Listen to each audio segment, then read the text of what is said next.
찬송가 217장 찬송하겠습니다.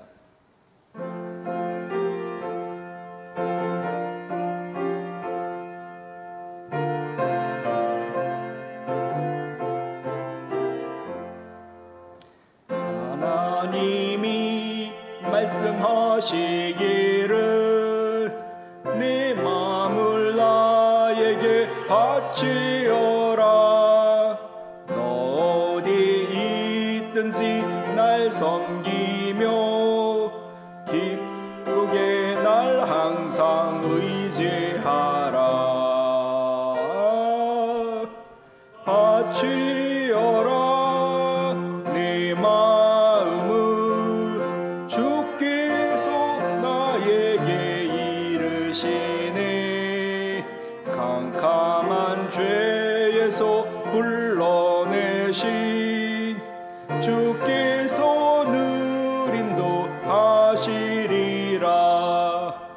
구주께서 말씀하시기를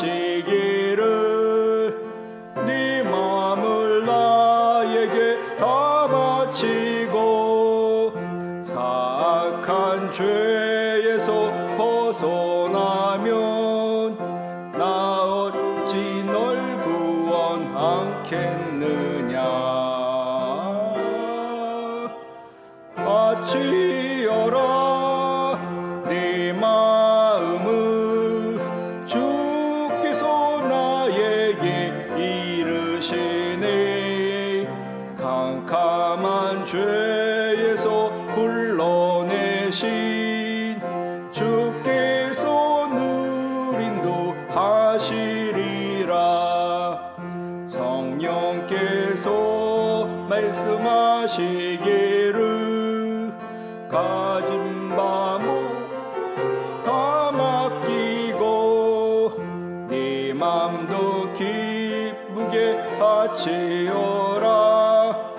풍성한 은혜를 더하리라. 바치어라 내 마음을 주께서 나에게 이르시네. 캄캄한 죄에서 불러내신 주께서 늘 인도하시리라.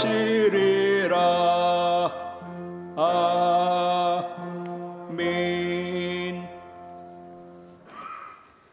하나님의 말씀과 기도로 거룩하여지기를 원하시는 하나님 아버지, 예수 그리스도 안에서 오늘도 새 생명을 주신 하나님께 감사와 영광을 올려드립니다. 아멘. 예수님은 우리를 사랑하사 세상에서 고난과 핍박을 받으시고 십자가의 사랑을 보여주신 주님, 우리 또한 세상에서 부끄럽지 않은 주님의 백성으로 살아가게 하옵소서. 아멘. 지금 코로나19로 인하여 하루하루 살아가기 힘겹고 어려운 상황 속에서 우리의 안식처가 되시며 피난처가 되시는 하나님께 온라인으로 예배를 드릴 수 있게 인도하여 주시니 감사를 드립니다. 아멘. 서로 얼굴을 마주하며 예배를 드리지는 못하지만 이 시간 온라인 예배로 각자의 처석에서 신령과 진정으로 예배 드릴 때 주님께서 그곳에 함께 하시고 우리 안에서 여전히 역사하여 주실 것을 믿습니다. 아멘. 우리의 예배를 기뻐 받아 주옵소서. 아멘. 역사의 주관자이신 하나님, 힘든 상황 속에서도 주님을 찬양하게 하시고 믿음의 눈으로 주님을 간절히 바라보게 하옵소서. 부활의 주님과 동행하는 삶을 통해서 우리는 이 시간들을 넉넉히 이기며 주님과 더 가까운 시간을 갖게 하여 주옵소서. 아멘. 살아서 역사하시는 하나님 아버지, 깨어진 우리의 관계가 십자가의 사랑으로 회복되게 하시고 이 땅의 모든 교회가 주님 안에서 하나 되고 하나님의 의가 다시 회복되어지는 역사가 일어날 수 있도록 우리 하나님께서 우리의 마음들을 주장하여 주시고 우리가 아버지의 뜻대로 기도할 때 반드시 그렇게 이루어 주실 것을 믿습니다. 말씀을 전하시는 박영교 목사님, 더욱 성령의 충만함과 영육의 강건함으로 채워주시고 이 시간 우리에게 주시는 말씀이 각자의 심령에 깊이 새겨지게 하시고 그 말씀이 우리의 삶의 능력으로 역사하사 선악을 지혜롭게 잘 구별된 삶을 성도들이 살아갈 수 있도록 인도하여 주옵소서. 비대면으로 예배를 드리지만 하루속히 모든 성도들이 성전에 나와서 함께 찬양하며 예배드릴 그날을 간절히 바라고 구하면서 우리의 참 소망이 되시는 우리 주 예수님의 이름으로 간절히 기도드렸습니다. 아멘.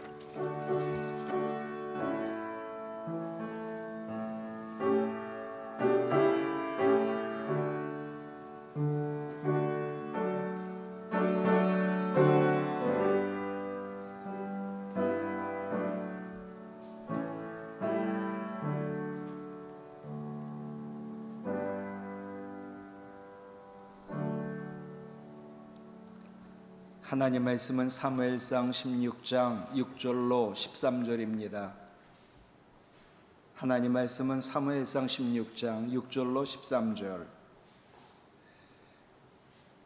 그들이 오매 사무엘이 엘리압을 보고 마음에 이르기를 여호와의 기름 부을 자가 과연 주님 앞에 있도다 하였더니 여호와께서 사무엘에게 이르시되 그의 용모와 키를 보지 말라.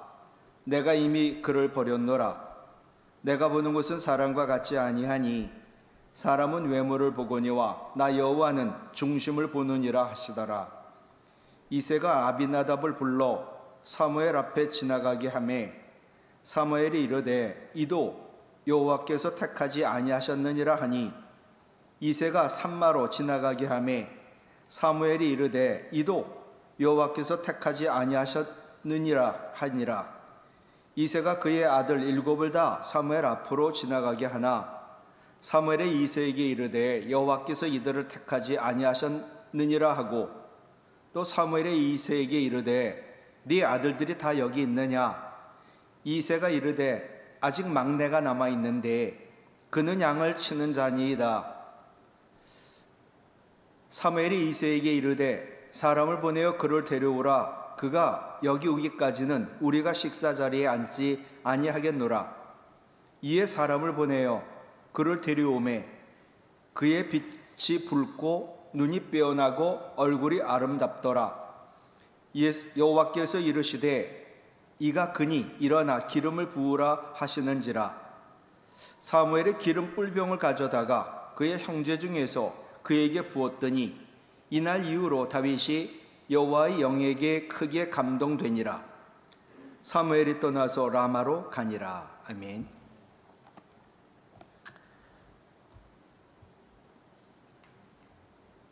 사랑하는 성도 여러분, 또 3일 동안도 하나님 은혜 가운데 잘 지내셨나요? 우리가 만나서 예배를 드리진 못하지만 각각의 처소에서 예배를 드릴 때 하나님의 은혜 가운데 분명 우리가 영적으로 교통함이 있고 그리고 같이 교통하는 가운데 하나님께 예배를 드릴 수 있는 줄로 믿습니다. 제가 이 얘기가 길어진 게 이게 안 켜졌어요. 교회 가족 여러분을 사랑하고 축복합니다. 진시황의 아버지가 여볼이라고 하는 재상인데 그분이 사람을 보고 쓴 방법이 6가지라고 합니다. 첫 번째는 그 사람을 즐겁게 해주고서 얼마나 그 즐거움에 빠져드는가를 본답니다. 두 번째는 그 사람을 기쁘게 해주고 얼마나 그 기쁨을 자제하는가를 본다고 합니다. 세 번째는 그 사람을 괴롭게 하고서 얼마나 그 괴로움을 참는가를 본다고 합니다. 네 번째는 그 사람을 두렵게 해놓고서 얼마나 두려움을 나타내지 않는가를 본다고 합니다. 다섯 번째는 그 사람을 슬프게 해놓고서는 이분이 얼마나 슬픔을 사귀는가를 본다고 합니다. 여섯 번째는 그 사람을 성나게 해놓고 얼마나 그 자기의 분을, 성을 다스리는가, 마음을 다스리는가, 그걸 보고서 그 사람을 인재로 택하여 썼다고 합니다. 사람이 마음을 잘 다스리고 감정을 다 잘 다스릴 줄 아는 사람, 참 바로 된 사람이요 쓸만한 사람인 것이요. 사람이 몸이 큰 사람을 거인이라고 말을 하고요, 마음이 큰 사람을 거물이라고 말합니다. 진짜 중요한 것은 우리의 외모나 몸이 아니라 우리의 마음입니다. 저는 오늘 말씀이 굉장히 위로가 돼요. 하나님은 외모를 보지 않는다. 그러니까 외모에 자신이 없는데 다른 기준을 주셨는데, 물론 중심에도 또 내가 자신이 있느냐, 그건 아닙니다만은 세상의 기준과 하나님 기준이 다르다는 거지요. 오늘 말씀 첫 번째는요, 하나님은 외모를 보지 아니하시고 우리의 중심을 보신다라는 사실입니다. 오늘 말씀 7절을 외웠으면 해요. 같이 읽지요.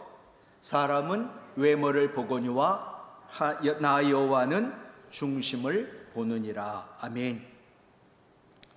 이스라엘의 첫 번째 왕 사울, 하나님 왕으로 세워놨더니 그가 왕권에 사로잡혀 교만해가지고 하나님 말씀에도 순종하지 않습니다. 결국 하나님 사울을 왕에서 폐하시고 지금 새로운 왕을 뽑는 겁니다. 오늘 본문은 사무엘 선지자가 다윗의 고향인 베들레헴으로 가 다윗을 간택하여 기름 부은 장면입니다. 사무엘은 하나님 계시를 받고서 이새의 아들들 가운데 한 명을 왕으로 뽑고자 이새의 집으로 찾아갑니다. 그리고 이새의 아들들 한 사람씩 들어오게 하여 그들을 손을 봅니다. 먼저 맏아들인 엘리압을 보니 우람한 체격에다가 아주 다부진 생김새, 단연 왕감입니다. 그래서 사무엘은 혼자 생각했지요. 6절에 여호와의 기름 부으실 자가 과연 주님 앞에 있도다. 영적으로 민감하고 모든 이들로부터 존경받는 탁월한 지도자인 선지자 사무엘조차도 외모를 보며 외모에 속았다는 거예요. 하물며 우리같이 평범한 사람은 얼마나 외모를 보고 그 사람에 대하여 잘 모르면서 속겠습니까? 엘리압의 외모에 속은 사무엘에게 하나님 경고 말씀을 하신 거예요. 7절 보면 사무엘에게 이르시되 그의 용모와 키를 보지 말라. 내가 이미 그를 버렸노라. 아니라는 거죠. 내가 보는 것은 사람과 같지 아니하니, 다시 한번 읽을까요? 사람은 외모를 보거니와 나 여호와는 중심을 보느니라. 희망이 있어요. 그죠? 내가 아무리 스타가 되고 싶어도 내 외적 조건이 그게 도저히 안 되는데 하나님 다른 조건을 얘기하시고 그 절대적인 창조주 하나님이 기준을 말해 주시니까 그래도 내가 다시 한번 이제 희망이 있는 것 같다. 사람은 용모와 키를 봐요. 즉 외모를 봅니다. 그러나 우리 하나님은 외모가 아니라 우리의 중심을 보십니다. 얼마나 오늘 말씀이 위로가 되는지 몰라요. 이새의 맏아들 엘리압은 외모로 보면 왕의 자격이 있었는지 모르겠지만 하나님 중심을 보니 아닙니다. 처세술에 관련된 책들이 많이 있고요. 그 책들은 우리들의 외적인 조건, 처세술에 대하여 가르칩니다. 그러나 하나님께는 그것이 통하지 않습니다. 오직 마음의 중심만이 하나님이 보시며 하나님 마음을 움직일 수 있습니다. 사람의 기준과 하나님 기준 전혀 다릅니다. 첫째 아들 엘리압은 나이로 보나 외모로 보나 왕의 자격이 있는 것처럼 보이나 그의 중심은 아니었습니다. 그래서 후보 자격이 둘째 아들로 넘어가요. 이제 둘째 아들을 판단할 때 사무엘은 외모가 아닌 중심을 보시는 하나님이심을 알고 달라집니다. 둘째 아들 아비나답이 사무엘 앞을 지나갈 때 8절 보시면 이도 여호와께서 택하지 아니하셨느니라 라고 잘라서 말합니다. 셋째 아들 삼마도 하나님이 택하신 왕감이 아닙니다. 이렇게 이새의 7 아들을 다 보았으나 누구도 하나님이 선택하신 하나님 사람이 아닙니다.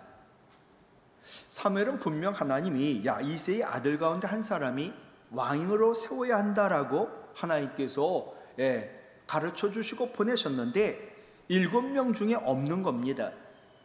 그래서 이새에게 사무엘이 마지막으로 물어요. 11절 네 아들들이 다 여기 있느냐? 이새가 이르되 아직 막내가 남았는데 그는 양을 지키나이다. 아버지 이새가 다윗을 얘기하며 두 가지 사실을 언급했어요. 하나는 그는 막내다. 그는 양치는 목동이다. 그래서 현재 양을 치러 나가고 이곳에 없다라는 거예요. 막내라는 히브리어가요, 하카탄이라는 단어인데 이 단어의 뜻은 하찮아, 중요하지 않다라는 뜻이거든요. 아들 다 모아라. 그럼 뭐 밑져야 본전인데 8 다 내놓아도 되잖아요. 근데 아버지가 봐도 다윗은 왕감이 아닙니다. 너무 하찮고요, 중요하지 않고요, 너무 어려요. 그리고 그 당시 양치는 목동은 별 볼 일 없는 직업이었거든요. 사무엘이 온 그날 아무도 다윗을 주목한 사람이 없습니다. 다윗은 하찮고 어린 막내고 그리고 별 볼 일 없으니까 이런 일에 내세울 수도 없고 본인 스스로도 나설 수가 없습니다. 따라서 평소대로 그는 들에 나가 양을 칩니다.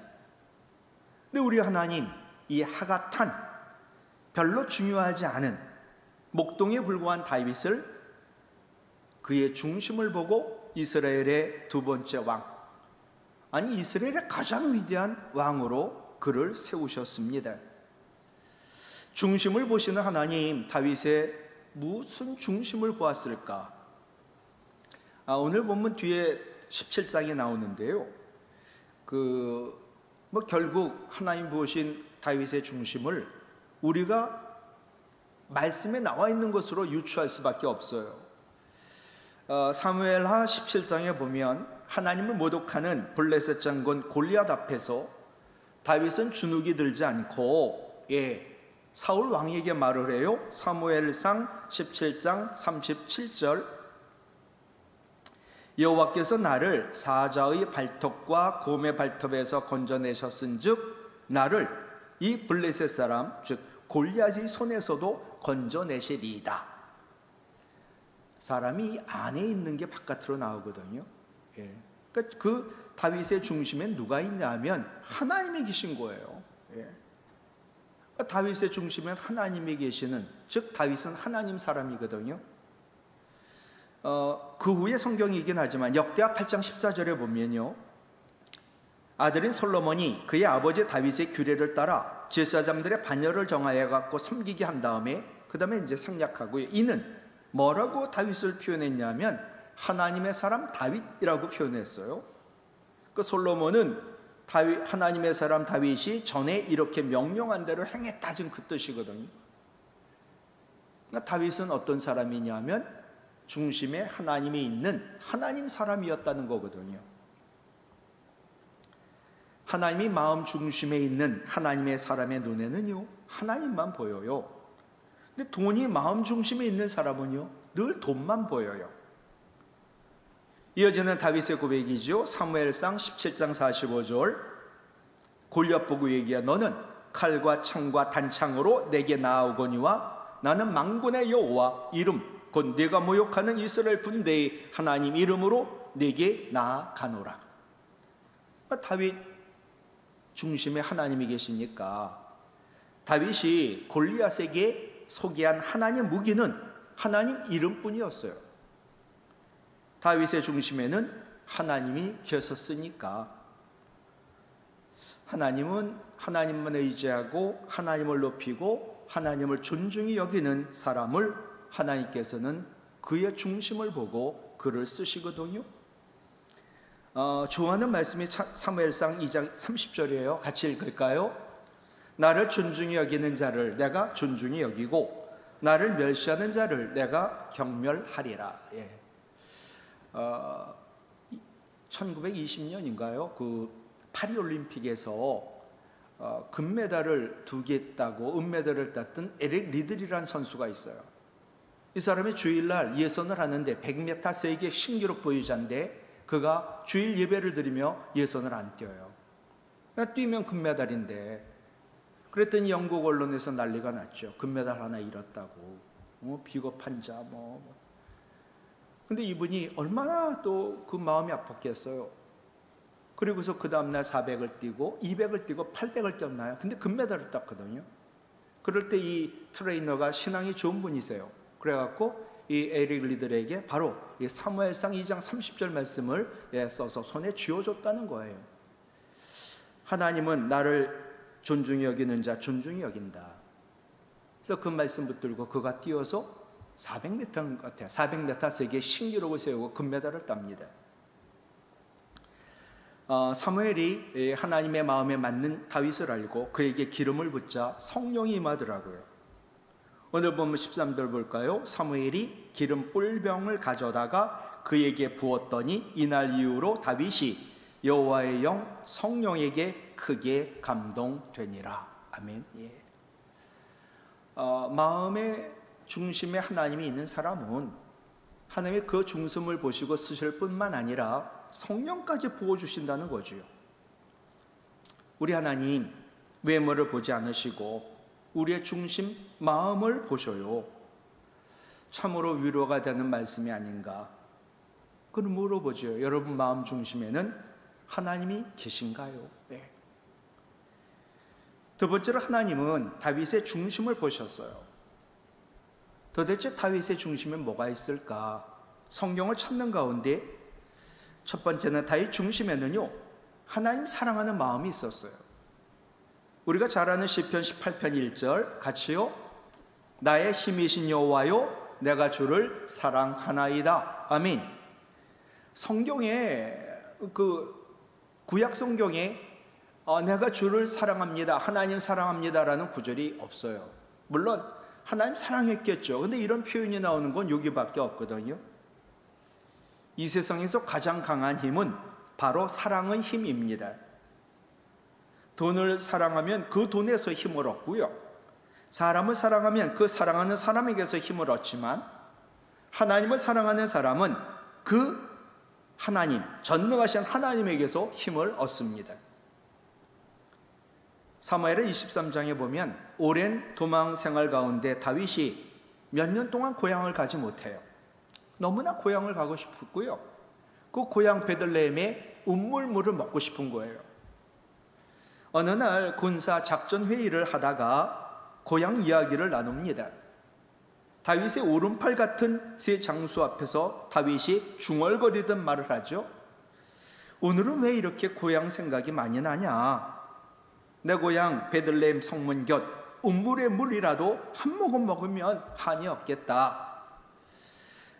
고향이 너무 그리워서 이런 표현을 했는데, 근데 다음날 새벽 아직 동이 트기 전 세 용사, 세 장군이 다윗 있는 그 문 밖에 다윗을 기다리고 있어요. 근데 그들의 손에 보니까 바로 어제 다윗이 얘기했던 다윗의 고향 베들레헴 성문 곁 운물물을 그들이 들고 있는 거예요. 이들은 어젯밤 적진을 뚫고 블레셋 적진을 뚫고 다윗의 고향인 베들레헴까지 침투해가지고 베들레헴 성문 곁 운물물을 길어온 것이지요.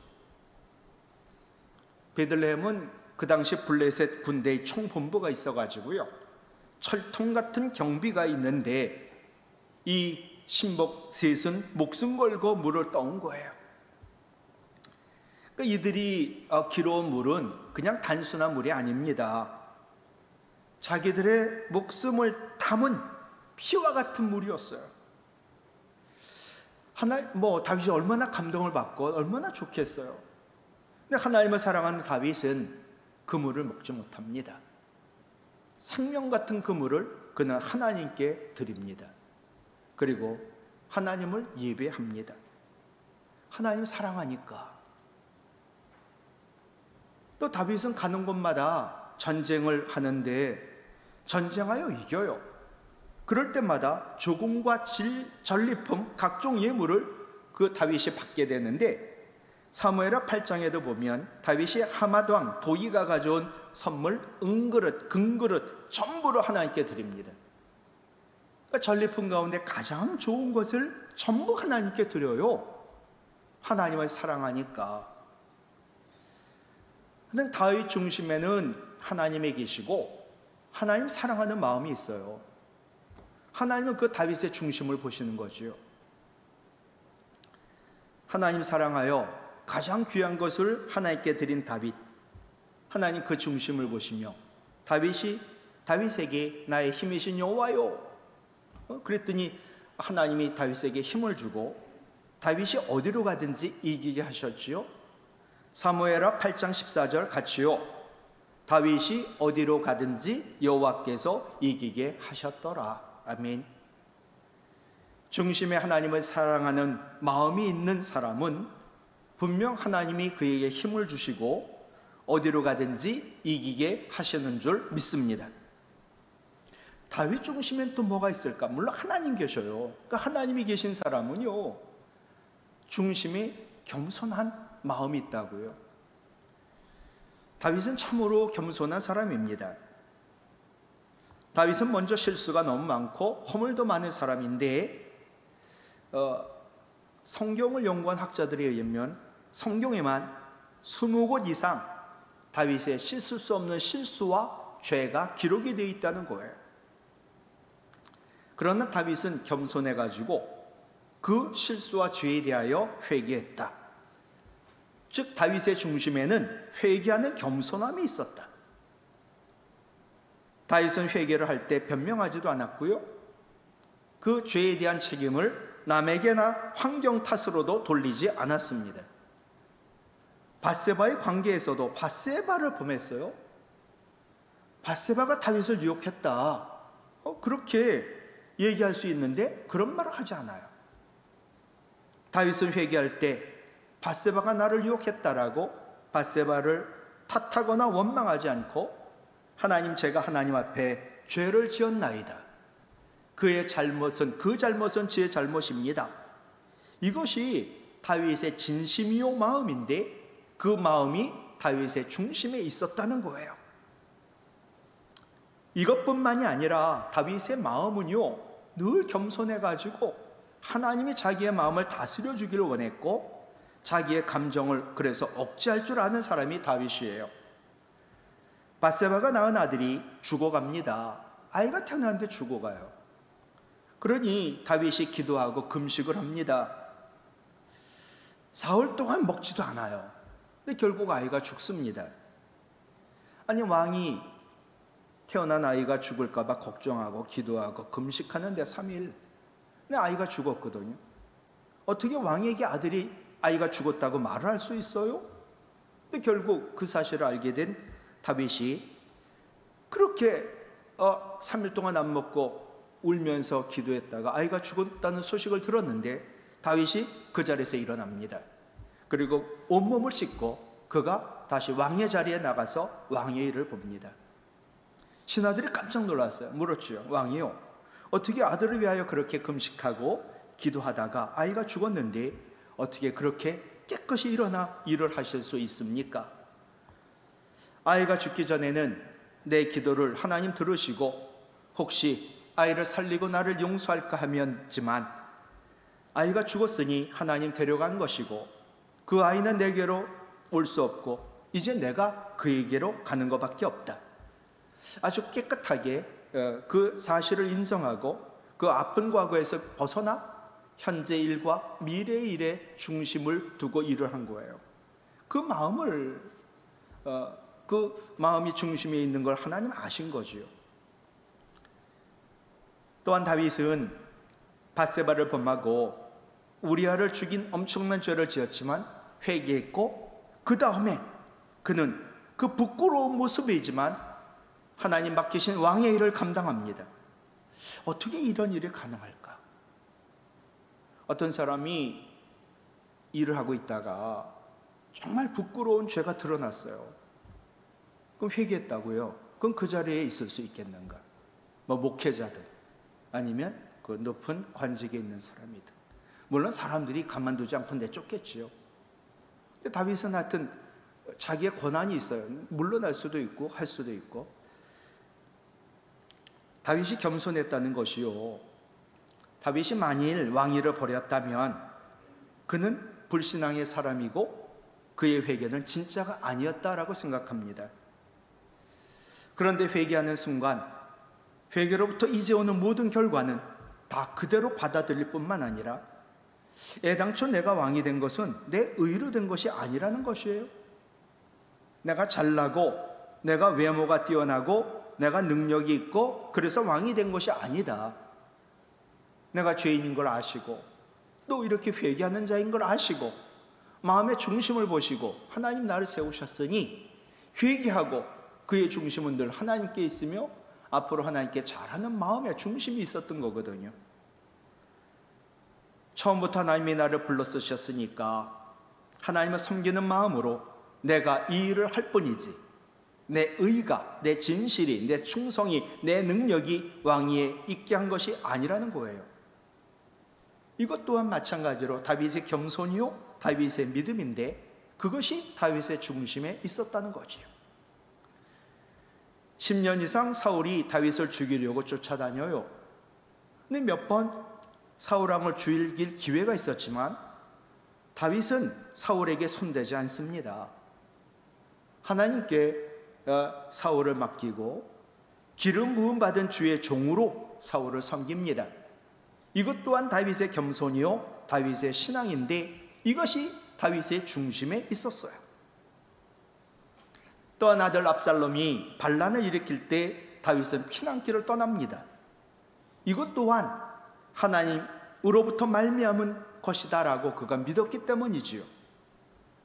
근데 피난 가는 길에 베냐민 지파 시므이라는 사람이 사무엘하 16장 15절 이하에 보면 다윗 왕을 가로막고 돌을 던지며 다윗을 저주합니다. 그때 아비새란 장군이 저 죽은 개만도 못한 놈을 제가 가서 목을 베겠다고. 그러자 다윗이 말려요. 저자가 저주하는 것은 여호와께서 저에게 다윗을 저주하라 하심이니 내가 어찌 그리하겠느냐.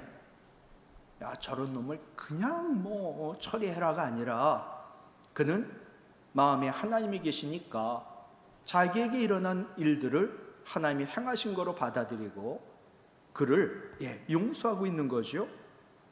이런 말을 합니다. 내 몸에서 난 내 아들도 내 생명을 해하려 하거든 하물며 저 베냐민 사람이랴. 그러니 그냥 내버려둬라. 여호와께서 나의 원탕함을 감찰하시리니 오늘날 그 저주 까닭에 선으로 내게 갚아주시리라. 이런 말을 합니다. 그리고 참고 그를 용서하지요. 이것 또한 다윗의 겸손이요 다윗의 진정한 마음인데 이것이 다윗의 중심에 있었다는 거예요. 말씀을 마치려고 합니다. 우리 하나님은 우리의 외적인 조건, 외모, 키, 용모 이런 거 보지 않으세요. 우리 하나님은 우리의 마음의 중심을 보세요. 그래서 하찮고 중요하지도 않고 너무나 어린 다윗의 중심을 보시고 그를 왕으로 세워주시고 그가 실수와 죄를 많이 짓고 저질러도 그의 회개하는 마음에 중심이 있음을 아시고 어디로 가든지 이기게 하시며 그를 패위하지 않고 끝까지 지키고 보호하시며 다윗과 언약을 맺어 예수님이 태어나시는 복받은 가문을 이루게 하셨지요. 사랑하는 성도 여러분, 우리는 세상 조건에 맞추기가 어려워요. 그럴 때마다 마음이 아프기도 하고 자신감도 사라지고 열등감까지 느끼지만 분명 우리 하나님은 우리가 도달하지 못할 것이 아닌 성령이 함께 하시고 말씀대로 사는 마음의 중심을 보시고 우리를 쓰시는 줄로 믿습니다. 우리 또한 하나님의 눈을 가지고 사람을 외모로 보지 마시고 그 안에 있는 마음과 믿음 중심을 보시고 여러분 사랑하고 또 축복하고 함께 하시기를 간절히 바랍니다.